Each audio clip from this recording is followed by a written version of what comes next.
Naomi lived with her husband Elimelech and her 2 sons, Mahlon and Chilion, in Bethlehem, means house of bread. But when famine came, instead of trusting God in his place of provision, the family left Bethlehem and went to a land called Moab. They stayed there for 10 long years.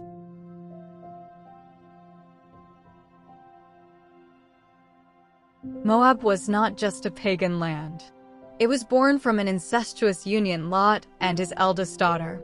Its people bowed to false gods, offering sacrifices to Chemosh, a deity tied to child sacrifice. Because of this, the Moabites were seen as unclean, barred from entering the house of the Lord. Yet even here, in a lineage marked by darkness, the grace of God breaks through. Naomi's sons married Moabite women Ruth and Orpah, but tragedy followed. Naomi's husband Elimelech died, and later her 2 sons died too. Now Naomi, Ruth, and Orpah were very sad. Naomi decided to go back home to Bethlehem. She told Ruth and Orpah they could return to their families. Orpah kissed and left. But Ruth spoke words that would echo through history. "Where you go, I will go. Your people will be my people, and your God will be my God." In that moment, Ruth chose God.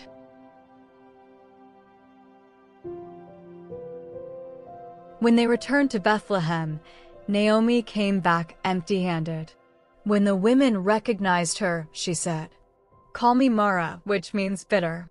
But even in her grief, God was still moving.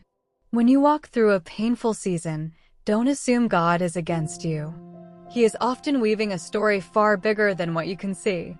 We can't choose every circumstance, but we can choose our response.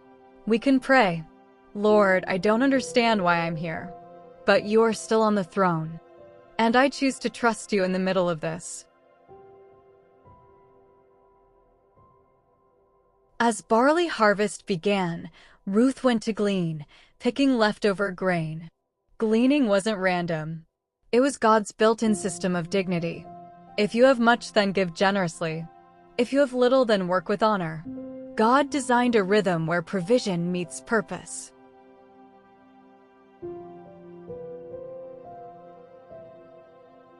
Ruth was working in the field of a man named Boaz, a name that literally means strength. Boaz was wealthy, honorable, and the son of Rahab. And when he noticed Ruth, he protected her. He provided for her. He spoke kindly to her.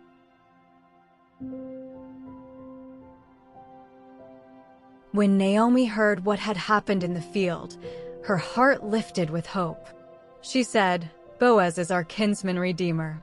A redeemer is someone who rescues, restores, and pays the price. In those days, a kinsman redeemer was a close family member who could bring back lost land, care for a widow by marrying her, and keep the family story alive. Naomi guided Ruth carefully. She told her to prepare herself and go to the threshing floor. Ruth waited. Then, with humility, not to impress, not to trick, she lay at Boaz's feet, just as Naomi instructed. It was a sign of respect, trust, and surrender. When Boaz awoke, Ruth spoke gently, "Please spread your garment over me." She was asking for redemption. Ruth trusted Naomi and obeyed her instructions, even though it meant making herself completely vulnerable. This was especially frightening for Ruth, a foreign woman from a people the Israelites looked down upon. Yet she obeyed. Boaz saw it as an act of kindness. Ruth could have chosen a younger man, but Boaz was honored that she would choose him. Boaz noticed her purity and called her a woman of virtue.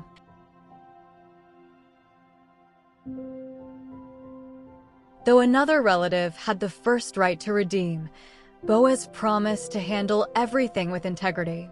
Before sunrise, he sent Ruth home with abundant barley, showing his kindness and care once again. Later, at the city gate, where important decisions were made, Boaz claimed the right to redeem Ruth. The closer relative stepped aside. The elders blessed the union. Boaz married Ruth. They had a son named Obed, who became the grandfather of King David. And from this family line came Jesus. A simple love story woven into God's big redemption plan. Ruth's story is more than a moment in history. It is a powerful picture of God's redeeming love. From famine to favor, from rejection to restoration, Ruth's life shows us how God rescues broken pasts and transforms them into beautiful futures. This Bible study reveals how Boaz points us to Jesus, our ultimate kinsman redeemer. Boaz redeemed Ruth by paying the price. Jesus redeemed humanity by giving everything. Yes, Jesus is our glorious Boaz. No matter where you come from or what your past looks like, God can redeem your story. Trust Him. He is writing something beautiful with your life.